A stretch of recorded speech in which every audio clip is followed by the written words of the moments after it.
स्वागत गर्न चाहन्छु।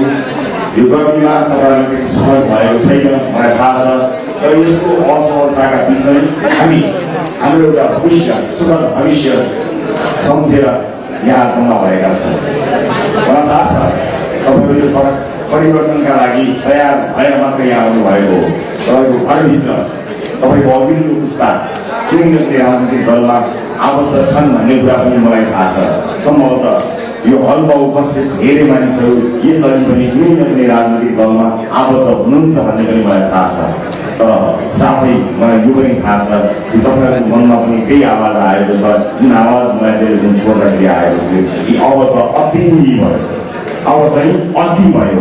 यही अति भएर तपाईँहरू आज एउटा विद्रोह शान्त विद्रोह गर्न निमित्त यहाँ आउनु भएको छ भन्ने कुरा मैले विश्वास दिएको छु। र विशेष गरेर धारी एउटा महत्त्वपूर्ण ठाउँ काठमाडौँलाई तरकारी खुवाउँदै गएको यो धारीका बारेमा मैले बखान गर्नु भनेको यहाँ आएर तपाईँहरूको चाकरी गरे जस्तो होला। म त्यो गर्न चाहन्न। सबैलाई थाहा भएको जाहेर कुरामा म जोड लगाउन चाहन्न, सुनमा खोल हाल्नु जरुरी छैन। तर दुःखद कुरा चाहिँ के छ भने यही धादिङ जसले तरकारी उमार्छ, हामीले कुनै समय धादिङका किसानबाट त्यो खेतबाट सुरु गरेर त्यसलाई उपभोक्ताको भान्सासम्म फलो गरेका थियौँ।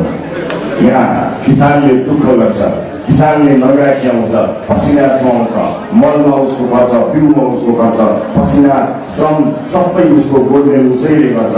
तर बिचमा रहेकाहरू भने धेरै प्रतिशत मुनाफा लिन्छन्, किसानलाई त्यो प्राप्त हुँदैन। त्यो दुःख मैले बारम्बार देखाउँदै आइरहेको छु। र त्योभन्दा पनि महत्त्वपूर्ण दुःख त यस्तो छ कि धादिङले कहिलेकाहीँ तरकारी बाटोमा फ्याल्नुपर्ने अवस्था सृजना गर्नुपर्छ। तरकारी बाटोमा फ्यालिन्छ अनि त्यही तरकारी माथि धाराबाट विषादी भएका तरकारीका ट्रक कुल्चिएर जान्छन्। त्यतिखेर मलाई आफ्नो छाती कुल्चिएर जान्छ। हाम्रा किसानका उत्पादन सडकमा अनि भारतबाट विषादी भएर आएका तरकारीका ट्रकहरू त्यसैलाई कुल्चिएर जाने दिनको अन्त्य गर्न पनि हामी अब राष्ट्रिय स्वतन्त्र पार्टी बनाएर यहाँसम्म चाहिँ आएका छौँ। यहाँका विषय भनी साध्य छैनन्, धेरै विषयहरू छन्। बुढीगण्डकीको विषयमा मैले यहाँहरूलाई बताइरहनै पर्दैन। धेरै लामो समयदेखि यो विषय चल्दै आएको हो। सम्भवतः 2014मा नै टिपिआर गरेर तयार भएको यो आजसम्म बन्न सकेको छैन। पेट्रोलियम पदार्थबाट 5 रुपियाँ कर लिएको त्यो कर पनि 80-85 अर्ब बजारमा भइसक्यो होला। अहिले पनि पब्लिकमा त्यसलाई बोल्दैन हो भने जनताले त्यसलाई आरामले लगानी गरेर बनाउन सक्छन्। यति सजिलै बनाउन सक्ने यो विषय बनाइएको छैन। के नमिलेर थाहा छ? कमिसन नमिलेर, आफ्नो भाग नमिलेर गर्न सक्नुको हो भने दैनिक 20,000 बढी मानिसले रोजगारी पाउने आकलन गरिएको छ। तर यहाँका मान्छेलाई रोजगारी दिनुभन्दा आफ्नो फलतिर आफ्नो ब्याङ्कमा, त्यो पनि विदेशमा भएको ब्याङ्कमा कति पैसा पुग्छ भन्ने कुराको हिसाब आजसम्म मिलेको छैन। यो हिसाब अब उनीहरूले मिलाउँदैनन्, अब उनीहरूले मिलाउनु पर्दैन। अब उनीहरूको भागमा पर्नुहोस्। यो हिसाब यदि राष्ट्रिय स्वतन्त्र पार्टीले भनेको आज यो कुरा रेकर्डमा राख्नु होला, रेकर्डमा राख्नु होला। राष्ट्रिय स्वतन्त्र पार्टीले आफ्नो सरकार बनायो र यो जिम्मेवारी पायो भने 8 वर्षभित्र यसलाई सम्पन्न गर्न सक्छ। यो हामीले मात्र होइन, इच्छा शक्ति भएको जो कोहीले पनि सक्छ। यदि धादिङका जनतालाई रोजगारी दिन्छु भने आँट भएको मान्छे भयो भने, तर त्यो आँट भएन र आफ्नो कमिसन, आफ्नो चुनाव खर्च जोगाउनको लागि मात्र राजनीति गर्ने हो भने जिन्दगीभरि बन्दैन। मुआवजाका कुराहरू गरिरहन्छन्, आन्दोलन चर्काउनेहरूलाई चर्काइरहन्छन्, आफन्तहरूलाई पोस्ने काम राज्य कोषबाट भइ नै रहन्छ। हामी त्यसलाई चिन्नको निमित्त आएका छौँ। धेरैलाई प्रश्न छ, नयाँ दल नयाँ मान्छे कसरी गर्न सक्ला भनेर। तपाईँलाई राम्रोसँग थाहा छ। तपाईँहरूले मलाई वर्षौँदेखि हेर्दै आउनु भएको हो कि ससाना माछाहरूलाई कसरी हामीले समाएका थियौँ। सार्वजनिक ठाउँहरूमा तपाईँहरूलाई दुःख दिने बिचौलियादेखि विभिन्न अदालतमा तपाईँहरूबाट पैसा मागेर तपाईँहरूको जनजीवनलाई कष्टप्रद गर्ने मान्छेहरूलाई त हामीले सप्रमाण कयौँ पटक देखाएका हौँ। बाँकी रहेको थियो अब ठुला माछाहरूको। ती ठुला माछाहरूलाई समाउनको निमित्त हामीलाई यथेष्ट प्रमाणहरूको आवश्यकता पर्ने र यहाँ प्रमाण यसरी लुकाइन्छ कि कोहीले पनि भेटाउन सक्ने अवस्था नै रहँदैन। कतिपय अवस्थामा कतिपय यो इसाराहरू चलाएर पनि घुस खाने गरेर हामीले थाहा पाएका छौँ। कुनै प्रमाण छोडेका हुँदैन। तर जुन दिन राज्य सत्तामा त्यो अधिकार लिएर हामी पुग्छौँ। तिनको नारी बेली इतिहासदेखि भविष्यसम्म हामी जन्म कुण्डली निकाल्न सक्छौँ। यो मैले सक्ने कुरा गरेको हुँ, नसक्ने कुरा गरेको होइन। एउटा सञ्चारकर्मीका हैसियतले गर्न सक्ने गर्नुपर्ने हामीले गऱ्यौँ। मलाई कहिले काहीँ दुःख पनि लाग्छ। 2000, 4000, 5000, 20,000, 50,000 खाएर आफ्नो परिवार पाल्न धौधौ भएका कर्मचारी मित्रहरूको स्टिङ अपरेसन गरेको देखाएको कुराले मलाई कहिले काहीँ ग्लानि पनि हुन्छ, मलाई दुःख पनि लाग्छ। किनकि जीविकोपार्जन गर्नको लागि निकै कठिन छ, कष्टप्रद जीवन बाँचिरहनु भएको छ उहाँहरू। तर फस्ने बेलामा तलका कर्मचारी फस्ने, पाउने बेलामा माथिकाले पाउने, यो सिलसिलालाई रोक्नको निमित्त म राजनीतिमा आएको छु। र जुन दिन त्यो अधिकार प्राप्त हुन्छ, त्यो अधिकारको पूर्ण सदुपयोग गरेर तपाईँहरूलाई देखाउनेछु कि साना माछा त हिजो टेलिभिजनबाट समाएको थिए, अब ठुला माछा छटपटाएको दृश्य पनि त्यसै गरी समाचार मैले समाचारमा सुने अमेरिकाका पूर्व राष्ट्रपति डोनाल्ड ट्रम्पको घरमा एफबीआईले छापा मारेछ। भर्खरैका न्युयोर्कमा केही समय अगाडिका पूर्व राष्ट्रपतिको घरमा एफबीआई छिरेछ। नेपालमा कसैको आँट साहस छैन। यदि छ भने तपाईँको अगाडि उभिएको तपाईँको छोरो, तपाईँको भतिजो, तपाईँको भाइ यसैको छ र म यो खाने कुरा गरेर देखाउन सक्छु। आज ललिता निवासको जग्गा प्रकरणमा मन्त्री परिषदबाट त्यसलाई सही गरेर मन्त्री परिषदले पास गरेर त्यसलाई पठाएको छ। जब मन्त्री परिषदबाट त्यसलाई पास हुन्छ भने त्यसले अख्तियारले त्यसलाई हेर्न नमिल्ने। यदि मन्त्री परिषदबाट पास भएको छ भने त्यतिखेर को प्रधानमन्त्री थिए, तिनको संलग्नता छ, तिनले खाएका छन्, तिनले पाएका छन्, तिनलाई समाउने आँट साहस भएको एउटा अख्तियार प्रमुख गुरुङले पाएन। दुर्भाग्य हाम्रो। अब यो दुर्भाग्यको दिन सधैँ रहँदैन। हामी गरेर देखाउँछौँ, जसरी पनि गरेर देखाउँछौँ। आज कुनै ठुला भाषालाई समाउन सक्ने आँट साहस कसैले पनि गर्न सकेका छैनन्। र त्यो साहस किन गर्न सकेका छैन भने त्यसमा सबैको मिलेको छ, मिलिजुली गरेका छन्, मिलिजुली यसलाई काम गरेर आफ्नो भाग जिम्मा लिएका छन्। र हामीलाई धेरै प्रश्न गर्नुहुन्छ, अब यत्रो विदेशी चलखेल छ, तपाईँहरू नयाँ आएर के गर्नु होला, कसो गर्नु होला भन्नुहुन्छ। छिमेका यी देशहरूले डबल डिजिटमा प्रगति गरेका छन्, आर्थिक वृद्धि त्यसरी गरेका छन्। त्यो आर्थिक वृद्धि भएका देशभित्र बसेर हामीले गरिब हुनुपर्छ जस्तो मलाई लाग्दैन। मैले मात्र होइन, राष्ट्रिय स्वतन्त्र पार्टीले मात्र होइन, जो कोही पनि सामान्य इकोनोमिक्स थाहा पाएको मान्छेले यी दुई देशका बिचमा बसेर गरिब हुनु पर्दैन। यो हास्यास्पद विषय हो।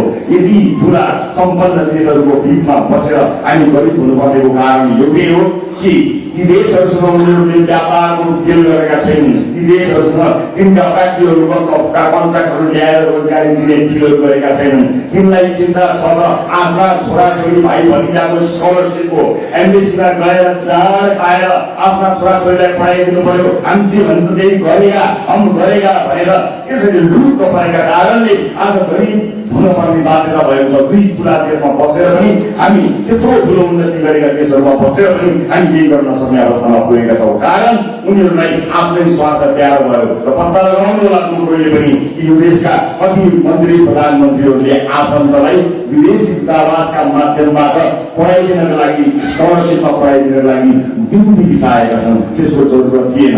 आज आम सर्वसाधारण पढ्ने स्कुलहरूको हालत यस्तो छ, उनीहरूका छोराछोरीलाई पढाउन पाए अझ विभिन्न ठाउँमा गएर उनीहरूको कन्भोकेसन कार्यक्रमहरूमा विदेशमा बसेर फोटो खिचेर हालेको देख्दा गाउँमा चप्पल फाटेको, पाइप फाटेको, झोला फाटेको विद्यार्थीका बाबामा के सोच्छन् होला। तर उनीहरूले कहिले पनि त्यो सोचिरहेका छैनन्। किनकि त्यहाँ उनीहरूलाई जान पर्दैन, उनीहरूलाई जान पर्दैन। आफू जान नपरेपछि त्यो समस्यालाई उनीहरूले कहिले पनि समस्या मानेनन्।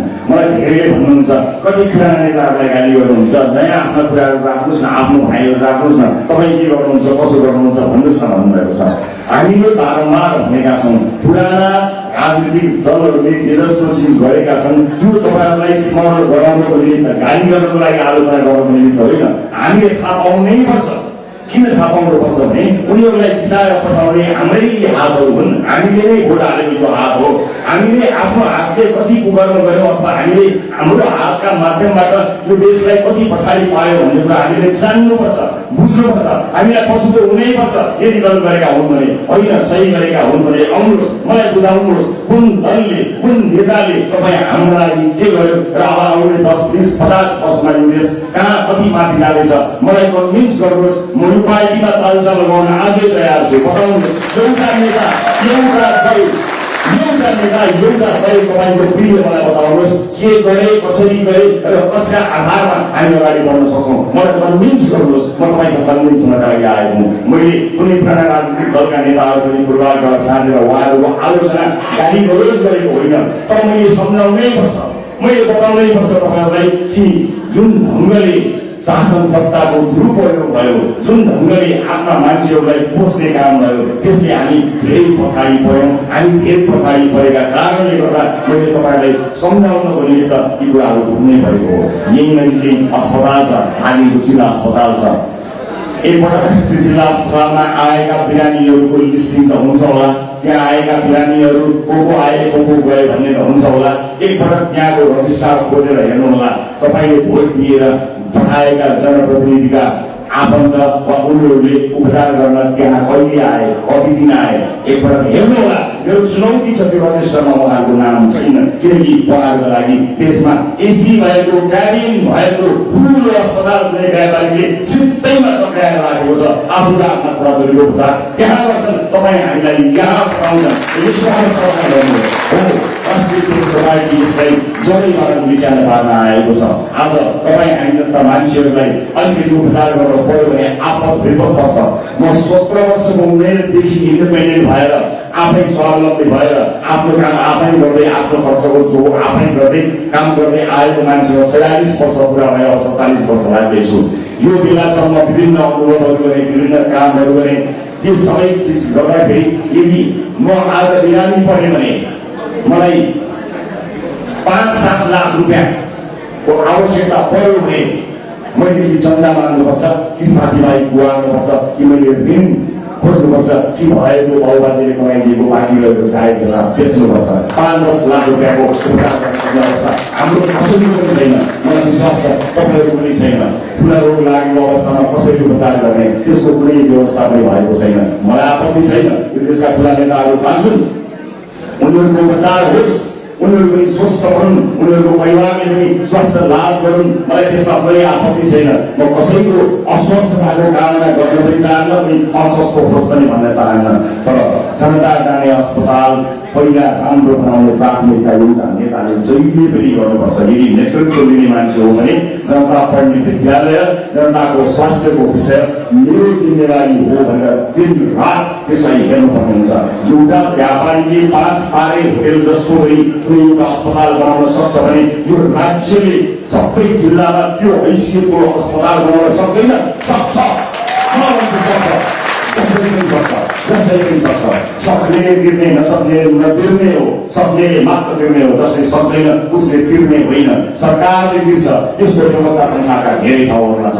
देशैभरि यही मापदण्डका विद्यालयहरू बनाउन सक्छौँ, हामीले भइसकेका छौँ। तपाईँहरूको हातमा हामीले यति काम त गर्छौँ भन्ने एउटा कागज थमाएका छौँ। त्यसलाई प्रेममा राख्नु र त्यसका एक शब्दको हिसाब हामीसँग तपाईँ माग्न सक्नुहुनेछ। हामी एकै मापदण्डका विद्यालय बनाउन सक्छौँ। 12 कक्षासम्म हामीले सिधैमा पढाउन सक्छौँ, त्यो पनि क्वालिटी एजुकेसन, गुणस्तरीय शिक्षा। हामीलाई प्राइभेट स्कुलसँग कुनै लेना छैन, भनौँ प्राइभेट स्कुलहरू पनि गरौँ। तर आज हुम्ला, जुम्ला, मुगुका जनताहरूले पढ्ने अनि त्यसपछि काठमाडौँका सम्बन्ध स्कुलहरूमा पढ्ने विद्यार्थीहरू एकै ठाउँमा जागिर गर्न गएर एकैपटक प्रतिस्पर्धा कसरी गर्न सक्छन्? यो विभेद हो। शिक्षामा यो विभेद अब सहन सकिँदैन। हामीले बराबर मापदण्डका स्कुल चाहिन्छ, गर्न सक्ने होइन, गर्न सकिन्छ। तर समस्या कहाँनिर छ भने हेर्नु होला, यो देशमा कम्युनिस्ट भनेका नेताहरूको बैंकमा लगानी छ, स्कुलहरूमा लगानी छ, कलेजहरूमा लगानी छ, शेयर मार्केटमा लगानी छ। त्यो पैसा कहाँबाट आयो? ठेक्का पत्ता लगाउँदाखेरि त्यो ठेक्का लाग्नुभन्दा अगाडि, त्यो ठेक्का प्राप्त गर्नुभन्दा अगाडि, संरचनाहरू बन्नुभन्दा अगाडि विदेशी खातामा आयो र हुन्डीका माध्यमबाट फर्केर नेपाल फर्केर आयो। स्पष्ट छ यो कुरा, तर कसैले पनि हेर्दैन। किनकि एउटाले हेऱ्यो भने त्यही चिज अर्कोको पनि देखिन्छ। न आँट छ, न साहस छ। सकेसम्म मुलुकलाई लुछेर तहस नहस पार्ने काम निरन्तर चलिरहेको छ। यस कारणले यो प्राथमिकता रहेको छैन। शिक्षा र स्वास्थ्यलाई हामीले प्राथमिकताका साथ राखेका छौँ र देशको बजेटको सबैभन्दा महत्त्वपूर्ण हिस्सा हामीले शिक्षाका लागि छुट्याएका छौँ। यो भन्नका लागि भनिएको होइन, गर्न सक्ने जो कोहीले पनि गर्न सक्ने कुरा हामीले यहाँसम्म पुर्याएका छौँ। र पूर्वाधारको कुरा तपाईँ हेर्नुहुन्छ भने एकजना घरबेटी हुनुहुन्छ, एकजना घरबेटीको बारेमा तपाईँहरूले सुन्ने आउनुभएको छ। कति पावरफुल घरबेटी हुनुहुन्छ होला उहाँ। त्यस्ता घरबेटीहरू धेरै छन्, देखियो मात्र एकजना। मिडियाले देखेपछि एउटा मात्र पछि लाग्छ, अन्ततिर हामी पनि मिडियामा हुँदा हाम्रो पनि कमजोरी खोज्न जानेनौँ। त्यसमा घरबेटी घरदानी अनेकहरू यति धेरै छन्, यति धेरै छन्। मुख्य चाहिँ हो प्रतिनिधि पात्र उहाँ एकजना। बनाएका कुनै पनि आयोजनाहरू, अधिकांश आयोजनाहरू समयमा सिद्धाउन नपर्ने उहाँले भनेकाहरू खतम गराएको कुनै पनि हालिछन् भने वर्ष दिन नटिकेर उठिने, ढल्ने, लड्ने। अनि उहाँले ठेकापट्टा पाइरहने, निरन्तर पाइरहने।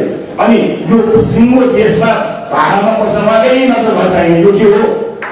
त्यही एउटा भन्छ आउनु सन्दा उठाएर उहाँलाई घर सार्नु छोडिदिनु पर्यो। एउटा घरबेटी बन्दुकको नालसम्म लडेर आएको मान्छे आज एउटा व्यापारीसँग आश्रय लिएर घरमा बस्नुपर्छ भने तपाईँ हामीलाई अझ अर्को 5 वर्षमा चाहिँ केही गर्दैन भन्ने आश छ। यदि छ भने मलाई पनि बताउनु सक्ने आश छ। छैन भने अब मत तपाईँहरूले बदल्नु पर्ने हुन्छ। अब पनि हामीले मत बदलेनौँ भने अब यो धेरै ढिला भइसक्ने हुन्छ र बारम्बार यसरी मुलुकले यसको अवसर प्राप्त गर्दैन। मलाई विश्वास छ तपाईँहरूले यसबाट मत बदल्नु हुनेछ। त्यही साहस बोकेर हामी आएका हौँ। हुन त भन्नका लागि, भाषण गर्नका लागि के नै बाँकी राखेका छन् र मसँग त भाषण गर्ने त्यति धेरै शब्दहरू र भनाइहरू पनि छैन। म त फ्याक्ट देखाउने मान्छे, तथ्य देखाउने मान्छे। यो बाटोमा यहाँ यसले यसरी खायो भनेर देखाएको हुँ, यहाँ यसले यसरी विभेद गर्यो भनेर सप्रमाण अडियो भिडियो देखाउँदै आएको मान्छे। अमूर्त भाषण गरेर यो गरिदिन्छु र त्यो गरिदिन्छु भन्न म जान्दिनँ भनिसकेका छन्। यस अघिका दलहरूले तपाईँहरूलाई भन्नुपर्ने सबै भनिसकेका छन्। 7 जुनीसम्म कसैले भाषण नगरे पनि हुने आफ्ना बाचा बनाइसकेका छन्। तर राष्ट्रिय स्वतन्त्र पार्टी आफ्नो नयाँ बाचा बोकेर आएको होइन, तिनै पुराना बाचाहरूलाई पुरा गर्न आएको छ। म अलिकति राष्ट्रिय स्वतन्त्र पार्टीको बारेमा तपाईँहरूलाई बताउन गइरहेको छु। धेरैले भन्नुहुन्छ तपाईँ र अरूमा के फरक छ, तपाईँहरू नै त्यस्तै, तपाईँको एजेन्डा भएन, संहिताका बारेमा के, धर्म निर्देशका बारेमा के भनेर यहाँले भन्दै आउनु भएको छ। म छोटकरीमा केही स्पष्ट पार्न चाहन्छु। भर्खरै खुलेको दल भएका हुनाले विभिन्न ठाउँमा भनिएका कुरा तपाईँहरूले नसुन्नु भएको हुनसक्छ, त्यहाँ हामीले बुझाउन नसकेको हुन सक्दछ। 6 वर्षसम्म निरन्तर नागरिकको समस्या सुन्दै आएको यहाँहरूलाई थाहा नै छ। यसरी निरन्तर समस्या सुन्न बस्दाखेरि म कहाँ के समस्या लिएर मानिसहरू आएको भनेर बताउँ। मलाई कोही आमाहरू आउनुभयो, एउटा साहुकारले मलाई झुक्याएर ऋणको पासोमा हालिदियो, त्यसबाट मलाई बचाइदिनुहोस् भनेर आउनुभयो। अरू आउनुभयो विदेश पठाइदिन्छु भनेर थुप्रै पैसा लियो, पासपोर्ट पनि लिएर गएको छ, अहिले फोन पनि पाउँदैन, म सडकमा आएँ भन्नुभयो। अरू आउनुभयो मेरो छोरीलाई यौन दुर्व्यवहार गर्यो, अहिले पैसा दिएर मिलाउँ भन्छ, प्रहरीले मेरो केस हेर्दैन भनेर आउनुभयो। अर्को आउनुहुन्छ मेरो सास सिनामा मिच्यो भनेर आउनुहुन्छ। अर्को आउनुहुन्छ मलाई सहकारीले फग्यो भनेर आउनुहुन्छ। अर्को आउनुहुन्छ मलाई जालसाजीमा पार्यो भन्नुहुन्छ। अर्को आउनुहुन्छ मलाई पिड्यो भनेर आउनुहुन्छ। अर्को आउनुहुन्छ मलाई जातीय विभेदमा पार्यो भन्नुहुन्छ। अर्को आउनुहुन्छ मलाई खिचोमिचो गर्यो, हेप्यो, मलाई अगाडि बढ्न दिएन भनेर आउनुहुन्छ। अर्को आउनुहुन्छ मलाई खाने पैसा छैन, परिवारमा मलाई एक किसिमको हिंसामा परे, घरेलु हिंसामा परे भनेर आउनुहुन्छ। स्कुलमा बच्चालाई पढाउनको लागि पैसा छैन भनेर आउनुहुन्छ। यी यावत समस्याहरू सुनेर आइसकेपछि अवस्था बदल्ने कुरालाई प्राथमिकतामा नराखेर म के कुरालाई प्राथमिकता राखौँ? मेरो प्राथमिकता जनताको अवस्था नै हो। हामीलाई भोग लागेको छ, मलाई थाहा छ, तर जति भोग लागे पनि थाल खान सकिन्न, घाँस खान सकिन्छ। तपाईँले भन्नुभएको घाँसका बारेमा समाधान सहित आउँछु, मलाई विश्वास गर्नुहोला। तपाईँले भन्नुभएको मलाई नसुनेको होइन, तर आज भोको पेटमा अन्न हालौँ, राम्रो शरीरमा लुगा दिउँ, त्यसपछि हामी अरू कुराहरू गरौँला। प्राथमिकताको कुरा हुन्छ। त्यस कारणमा मैले स्पष्ट रूपमा बताएको छु। अहिले यदि संहिताको बारेमा कुराकानी गर्ने भने प्रदेश संरचना सबैभन्दा बढी विवादमा परेको छ, बारम्बार भन्दै आइरहेको छु। हो, यसको प्रदेश संरचना भनेको कार्यकर्ता पोस्ने, जनताको करबाट हात हाँचेर ल्याएको पैसा हाल्ने ठाउँ हो। थाहा छ, राम्ररी थाहा छ। झालमा मन्त्रालय खोलेर राखेका छन्, राम्ररी थाहा छ। गाडी नै गाडीको लस्कर लगाएका छन्, कार्यकर्ता पोस्ने ठाउँ बनाएका छन्, थाहा छ। यो बल बनेको छाना हो। यसलाई ताल्ने उपाय दिएर राष्ट्रिय स्वतन्त्र पार्टी आफ्नो राजनीतिक दस्तावेज सहित आउँछ। तर बल बढ्यो भन्नेमा घरमा आगो लगाउन चाहिँ हामी सक्दैनौँ। यो बल कसरी ताल्ने समाधान सहित राष्ट्रिय स्वतन्त्र पार्टी आउँछ। उत्तम बेला नागरिकको आवाज नसुन्ने कोही पनि पार्टी राष्ट्रिय पार्टी हुन सक्दैन। हामी नागरिकको आवाज सुन्न चाहन्छौँ। मैले अघि नै बताएँ, प्राथमिकता सबैभन्दा महत्त्वपूर्ण कुरा हो। कुन कुरालाई प्राथमिकता दिने त्यो सबैभन्दा महत्त्वपूर्ण कुरा हो। आज यो हलमा आउनुभएका साथीहरूले बिहान खाना खाएरै आउनुभयो होला भन्ने विश्वास छ र घर जाँदा खाना पाकेकै हुन्छ भन्ने मलाई विश्वास छ। कयौँ साथीहरू आज श्रम गरिरहनु भएको छ, त्यहाँ उहाँहरूको श्रम शोषण भएको छ, उहाँहरू चाहेर पनि यो हलमा आउन सक्नु भएको छैन। कयौँ मान्छेहरू ठगीमा पर्नु भएको छ, कयौँ मान्छेहरू हिंसामा पर्नु भएको छ, कयौँ महिलाहरू यौन दुर्व्यवहारमा पर्नु भएको छ, कयौँ महिलाहरू घरेलु हिंसामा पर्नु भएको छ। उहाँहरू आज यो हलमा देखिनु भएको छैन। उहाँहरू यो हलमा देखिनु भएको भए उहाँहरूले आफ्नो केही समस्या भन्नुहुन्थ्यो, जुन समस्याबाट उहाँहरूको जीवन नर्क बनेको छ। हो, हाम्रो प्राथमिकता पहिला थियो, त्यसपछि मात्र अरू। यो म स्पष्ट तपाईँलाई पार्न चाहन्छु। उपस्थित आदरणीय दाजुभाइ दिदीबहिनीहरू, धेरै मान्छे हामीले अनेक प्रश्नहरू गरिरहन्छन्। मलाई त प्रश्नहरूको वर्षा भइरहन्छ। यो के त्यो के यो क्या भनेर भनिरहन्छन्। कहिलेकाहीँ जवाफ दिँदा फुकित हुन्छु, गलित हुन्छु, तर जलित चाहिँ कहिल्यै पनि भएको छैन। मलाई थाहा छ, गाउँबाट सहरबाट बस्तीबाट बाबाआमाहरूले एउटा आशाको केन्द्रको रूपमा हेर्नु भएको छ। म तपाईँहरूलाई धोका कहिले पनि दिने छैन। तपाईँहरूको विश्वासमा कुठाला घात पार्ने काम मबाट कहिले पनि हुने छैन। म आरोप लगाउनेहरूको पछि धेरै दौडन त अब भ्याउँदिनँ, तर तपाईँका सपना तपाईँ बाँचुन्जेलभित्र नै तपाईँको जीवनकालभित्र नै पुरा गरेर देखाउनु त्यसमा कलमाथि हुने छैन, त्यसमा कहिले कलमाथि हुने छैन, त्यसमा कुनै कैफियत हुने छैन। कहाँबाट आयो यत्रो धेरै पैसा, कहाँबाट आउँछ, यत्रो सभा गर्छौँ, मान्छेहरू हुन्छन्, कसरी गर्छौँ, कसरी चलाउँछौँ भनेर धेरै मान्छेले मलाई भन्दै आउनु भएको छ। म त भगवान्लाई नै विश्वास गर्ने मान्छे, भगवान्लाई पनि पत्याउने, भगवान्मा पनि विश्वास गर्ने मान्छे हुँ। मलाई त यही लाग्छ कि भगवान्ले भन्छन् त आँट म पुर्याउँछु। हामीले आँट्यौँ, हाम्रा शुभचिन्तक आफन्तहरूले हामीलाई पुर्याइदिनु भएको छ। हाम्रो भगवान् तपाईँ आमाको दाजुभाइ दिदीबहिनीहरू, तपाईँहरूले पुर्याइदिनुहुनेछ। हामीले आँट्यौँ, अब पुर्याइदिने जिम्मा तपाईँहरूको हो। तपाईँहरूले हामीलाई पुर्याइदिनुहुन्छ।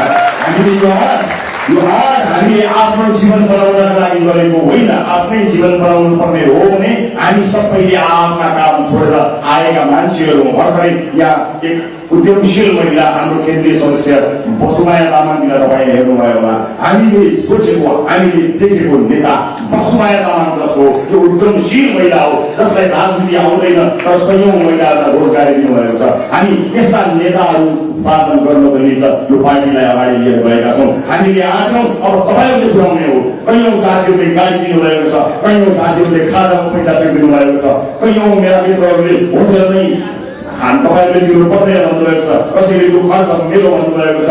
तपाईँ अगाडि बढ्नुहोस्, हामी छौँ भन्नुभएको छ। फेरि पनि जोड लगाउँछु, हामीले आँट्यौँ, भगवान्ले पुर्याउँछन्। हाम्रा भगवान् तपाईँहरू हो। हामी तपाईँहरूलाई कुनै पनि धर्ममा धोका दिँदैनौँ। त्यसका बावजुद पनि समयानुकूल समयमा हामी हाम्रो पारदर्शितामा विश्वास गर्छौँ। कहाँबाट आयो पैसा, कति खर्च भयो भन्ने कुरा जस्ताको तस्तै समयानुकूल विधिसम्मत प्रक्रियागत रूपमा हामी तपाईँहरूलाई देखाउँछौँ। नरहेलाई सुखै छैन।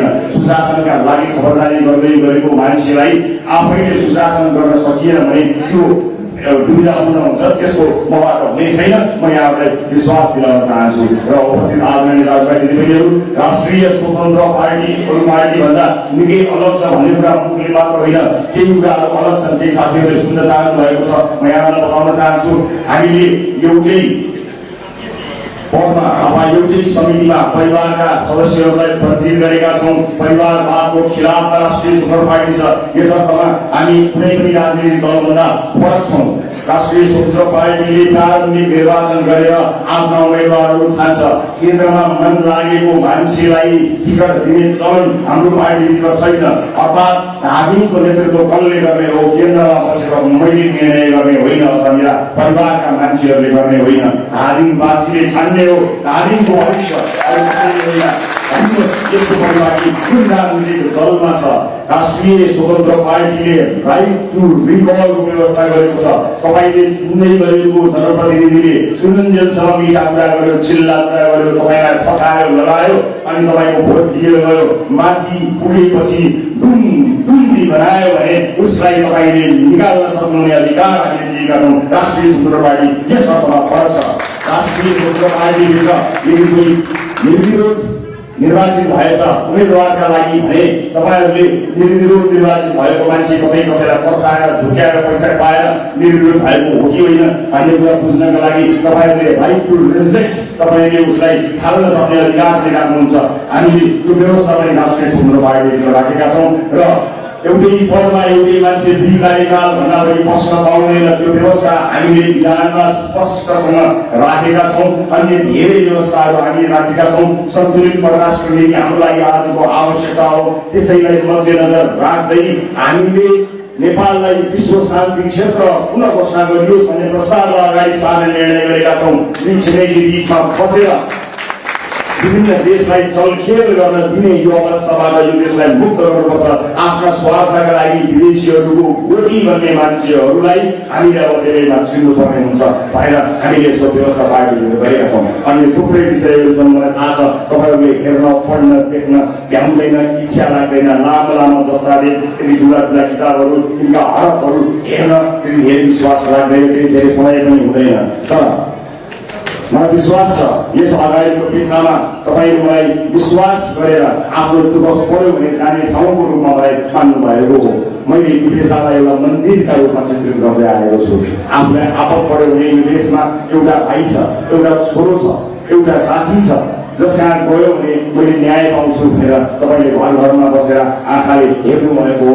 मनले विश्वास गर्नु भएको हो त्यो विश्वास मेरो लागि भगवानको प्रसाद हो म त्यो प्रसादलाई जीवनभर साँचेर राखिरहनेछु र जुन कर्ममा मैले गर्न सकेँ सामान्य केही कामहरू गर्न सकेँ तपाईँको दुःख सुखको साथी बन्न सकेँ तपाईँलाई कोही अन्याय पर्दा तपाईँको आवाज के हो भनेर गराउन सकेँ तपाईँको तर्फबाट पीडा दिनेलाई प्रश्न सोध्न सकेँ अब सरकार चलाउन पाएँ भने त्यस्तो एउटा संयन्त्रको विकास गर्नेछु जहाँ राज्यले नागरिकका पीडाहरू सम्बोधन गर्नेछ कुनै टेलिभिजन कार्यक्रम वा पत्रकारले होइन त्यस्तो समाजको परिकल्पना गरिरहेको छु जहाँ आपद पर्दा नागरिकले आफ्नो जनप्रतिनिधि गुहार्न आपद पर्दा जनताले आफ्नो सरकार स्थानीय वा सरकार कुनै पनि सरकार गुहारोस् कुनै व्यक्ति गुहार्न नपरोस् म त्यसको देशको परिकल्पना गरिरहेको छु यो सम्भव छ तपाईँले गर्नुभयो भने मात्र सम्भव छ मेरो त एउटा मात्रै भोट हो मैले आफ्नो लागि एउटा भन्दा बढी भोट हाल्न सक्दिनँ पुराना नेताहरू आए भएबाट यो गाउँ नै मेरो त्यो टोल नै मेरो त्यहाँ भएका सबै केटाहरू मेरा त्यहाँका बुढाहरू सबै मेरा त्यहाँका आमाहरू सबै मेरा यी सबै मेरा भोटरहरू भएर गफ गर्छन् रे क्यालकुलेटरमा औँलो भाँचिने गरी हिसाब खिच्छन् रे खोइ कसरी खिच्छन् मलाई थाहा छैन मसँग त एउटा भन्दा बढी भोट छैन एउटा मात्र भोट हो मेरो बाँकी भोट तपाईँले मात्र दिने हो तपाईँले दिनुभयो भने देश परिवर्तनका लागि प्रतिबद्ध भएर हामी लागि पर्नेछौँ र जसरी टेलिभिजनको पर्दामा तपाईँहरूले एक साहसी मान्छेका रूपमा हेर्नु भएको थियो त्यही साहसलाई अझ अगम्य बनाएर कसैसँग नडराई नलोभी प्रमाणित गरेर राष्ट्रिय स्वतन्त्र पार्टीले देखाउनेछ म यो वचन दिनका लागि यहाँ आएको यो मेरो भाषण होइन यो मेरो वचन हो यसलाई नबिर्सनुहोला मनमा सजाएर राख्नुहोला भाषण र वचनमा धेरै ठुलो फरक पर्छ मलाई थाहा छ यहाँ अनेक विभिन्न निकायहरूलाई तल पारिएको छ आज एउटा ठाउँमा एउटा प्रहरी अधिकारीलाई सरुवा गर्न पर्दाखेरि पनि ठुलो रकमको चलखेल हुने गरेको छ त्यो पैसा उसले कहाँबाट उठाउँछ आम सर्वसाधारणबाट उठाउनु पर्ने बाध्यता भएको छ प्रहरी प्रशासनमा चरम घुसखोरी चलेको छ सिस्टम भन्ने कुरा एउटा मजाक बनेर गएको छ आज विभिन्न मान्छेहरू आफूलाई प्रमोसन चाहियो सरुवा चाहियो बढुवा चाहियो भने आफ्नो सङ्गठनभित्र काम गर्नुको साथै एउटा नेताको चाकरी गर्न बाध्य भएका छन् ती तमाम इमान्दार राष्ट्र सेवकहरूप्रति मलाई चिन्ता छ ती राष्ट्र सेवकहरू बाध्य भएका हुन् उनी देशको सेवा गर्न आउँछु भनेर आएका हुन् तर उनलाई देशको सेवा भन्दा बिचौलियाको सेवा गर्न बाध्य पारिएको छ त्यो बाध्यताबाट हामी तपाईँहरूलाई अन्त्य गर्नेछौँ ताकि प्रहरी प्रशासनले जुस्त काम गरोस् कुनै नेताको पछि लागेर कसैको आदेश मान्य होइन कानुनको पालना गर्ने प्रहरी प्रशासनको हामीले अपेक्षा गरेका छौँ हामीले परिकल्पना गरेका छौँ भनेर भन्दै आएको छु भन्दै आएको छु विभिन्न सुरक्षाकर्मी साथीभाइहरूलाई कि वर्षौँसम्म तपाईँहरूले मन नलागी अमिलो अनुहार लगाएर यो देशका कयौँ भ्रष्टहरूलाई सलाम ठोक्नु पर्यो। नआत्तिनुहोस्, अब तपाईँका लागि त्यो दुःखको दिन चाँडै जानेछ। तपाईँहरूले चाँडै नै देशभक्त इमान्दार राष्ट्रप्रेमी मानिसहरूलाई सलाम ठोक्ने दिन आउनेछ। त्यतिखेर तपाईँले बजारमा भएको बुट पनि सम्मानित हुनेछ, तपाईँले ठोक्नु भएको सलाम पनि सम्मानित हुनेछ। विश्वास आज जस्तो तपाईँले लगाएको लुगामा पनि कमिसन खाने र तपाईँले बजारेको बुटमा पनि कमिसन खाने नेतृत्वबाट हामी यो सङ्गठनलाई मुक्त गराउनेछौँ। सम्पूर्ण सुरक्षाकर्मी साथीहरूलाई म सलाम गर्दै यही कुरा भन्न चाहन्छु, त्यो दिन चाँडै आउनेछ, मलाई ठुलो विश्वास छ। उपस्थित यहाँका आदरणीय दाजुभाइ दिदीबहिनीहरू, मैले आफ्नो कुरामा आफ्नो प्रतिबद्धतामा के कति कुराहरू भन्न सकेँ थाहा छैन, तर गर्न सक्ने कुराहरू चाहिँ म भन्न सक्दछु के गर्न सकिन्छ भनेर। जो कोहीले पनि गर्न सक्ने यो चिजको लागि हामी आइरहनु पर्ने जरुरत थिएन, जो कोही आए पनि हुन्थ्यो। तर त्यो जो कोही को हो भनेर मैले पनि धेरै लामो समयसम्म कुरिरहेँ। मलाई धेरै भन्नुहुन्छ तपाईँ फलाना जस्तो बन्नु होला, फलाना नेता जस्तो बन्नु होला, फलाना पार्टी जस्तो बनाउनु होला तपाईँको भनेर चिन्ता पनि गर्नुहुन्छ। अनि यसो गर्नुहोस्, यो गर्नुहोस्, यसलाई ल्याउनुहोस्, उसलाई ल्याउनुहोस्, यो व्यवस्था अँगाल्नुहोस्, यो व्यवस्था थाल्नुहोस् भनेर पनि मलाई भन्दै आउनु भएको छ। कृपया राष्ट्रिय स्वतन्त्र पार्टीलाई विश्वास गरेर केही समय अलिकति हिँड्ने अवसर दिनुहोस्। हामी एउटा मार्ग क्षेत्र खोलिरहेका छौँ जहाँ तपाईँको दैनिकीसँग सम्बन्धित विषयहरू प्राथमिकतामा पर्नेछ। तपाईँलाई चिन्ता लिनै पर्दैन। शासकीय स्वरूपमा हामीलाई धेरै चिन्ता छ। यो शासकीय स्वरूपले धेरै फरक पुगिँदैन भन्ने हामीलाई थाहा छ, र सँगसँगै हामीलाई यो पनि थाहा छ कि शासकीय स्वरूप फेर्नका लागि 2/3 मत चाहिन्छ। आज 2/3 मतको कुरा हामीले गर्यौँ भने ठुला ठुला नेताहरू हामीलाई उडाउँछन्, फुक्का हान्छन्, जोड गर्छन् र विभिन्न ठाउँमा भन्छन् अब पहिला ग्यालेक्सीको केटो भन्दै अब स्वतन्त्रको केटो भनेर हामीलाई उडाउँछन्। त्यस कारणले हामी त्यो भन्ने पक्षमा छैनौँ। अब हामी त्यो भन्ने पक्षमा छैनौँ। हामीले फेर्नुपर्ने कुराहरू धेरै छ। शासकीय स्वरूपमा धेरै प्रश्नहरू छन्, ती प्रश्नहरू हामीसँग नभएका होइनन्। हामीलाई राष्ट्रपति भन्ने संस्था देशको चाहिएको छ, पार्टीको त्यो पनि एउटा गुटको चाहिएको छैन। हामीलाई राम्रोसँग थाहा छ यो फेर्नुपर्ने कुराहरू तर त्यसका लागि धेरै प्रतीक्षा गर्नुपर्नेछ। मैले भने घाँस मात्र खान सकिन्छ, एकैपल्ट थाल खान सकिँदैन। संवैधानिक निकायहरू पार्टीको मान्छेहरू भर्ना गर्ने केन्द्र बनेका छन्। न्यायालय बिचौलियाहरूको चङ्गुलमा बसेको छ, न्याय बिक्री भएको छ, वरपरको क्यान्टिनमा बिक्री भएको छ, हुन्डीका मार्फत विदेशमा पैसा गएको छ। यस किसिमको न्यायालयले अन्याय मात्र दिन्छ, न्याय कहिले दिँदैन। हामीले फेर्नुपर्ने त्यो न्याय प्रणाली छ, त्यसलाई पनि फेर्नका लागि हामीले सोच्नै पर्छ। तर आजको आवश्यकता त्यो होइन। हाम्रो आवश्यकता जनताको जनजीविका हो, जहाँ धेरै मानिसहरूले आफ्नो दैनिकसँग सङ्घर्ष गरिरहेका छन्। आम मान्छेको स्वास्थ्य, शिक्षा लगायतका विषयहरू हाम्रा प्राथमिकता हुन्। त्यस कारणले क्रमशः प्राथमिकताका साथ काम गर्छौँ। योसँग मिल्ने उसँग नमिल्ने भन्ने कुरा होइन, पक्कै पनि मिल्छौँ। मिल्न सक्ने साथीहरूसँग म आफैले कुराकानी गरेको छु, हाम्रा साथीहरूले कुराकानी गरिरहेका छन्। तर म पनि एउटा कुरामा चाहिँ के होसियार छु भने हिजो कसैले सुरुवात गरेको पार्टीका म नामै लिएर भन्छु, तपाईँ रविन्द्र मिश्रको नबन्नु होला भन्नुहुन्छ। तपाईँले त्यसको नबन्नका लागि अथवा उहाँले सुरु गर्नुभएको दल जस्तो नबन्नु होला भनेर भनिरहनु पर्नका लागि उहाँले के गल्ती गर्नुभयो, उहाँबाट के कमजोरी भयो, त्यो कुरालाई मैले सुधार्दै जानुपर्ने हुन्छ। र कतै तपाईँले दिनुभएका सल्लाहमा त्यस्ता केही मानिसहरू भिसे अथवा गलत मान्छेहरूलाई तयार गरियो राखियो भने फेरि तपाईँले जुन कुरामा चिन्ता गर्नुभयो केही अवस्था आउँछ कि भन्ने कुरामा हामी राष्ट्रिय स्वतन्त्र पार्टी सचेत छौँ, सजग छौँ। त्यस कारणले हामीलाई नयाँ राजनीतिक दलका रूपमा आफ्नो मार्ग कोर्ने अवसर दिनुहोला। उसो मिलाएर हाम्रो विधान हेर्नुहोला, हाम्रो वेबसाइटमा स्पष्टसँग राखिएको छ, हेर्नुहोला, मार्गदर्शन दिनुहोला। आदरणीय उपस्थित आमा बुवा दाजुभाइ दिदीबहिनीहरू, हिजो जुन माया जुन विश्वास तपाईँले दिनुभयो, म त्यसैको बलमा टेकेर त्यही आँट गरेर राजनीतिमा आफ्ना दल साथीहरूसँग आएको हुँ। त्यो माया र त्यो विश्वासलाई कुनै एउटा दलमा लगेर बिक्री गर्न सकिन्छ। कुनै ठाउँमा बसेर आफू गरिब दलीय उम्मेदवार बनेर आएको भए पनि सायद तपाईँको मायाले राम्रै मत पाउँथे भन्ने चिनावास पनि छ। तर त्यसको साथो सिङ्गो देशमा परिवर्तन ल्याउनुपर्छ। विदेशमा बसेका नेपाली दाजुभाइ दिदीबहिनीहरूलाई आशाको केन्द्रमा राख्नुपर्छ, उहाँहरूको आशा मर्न दिनु हुँदैन भनेर म यो अत्यन्त कठिन मार्गमा आएको छु। मलाई विश्वास कसैको पनि छैन तपाईँको बाहेक, मलाई तपाईँको बाहेक कसैको पनि विश्वास छैन। सत्तामा यिनै मानिसहरू छन्, सरकारमा यिनै मानिसहरू छन्।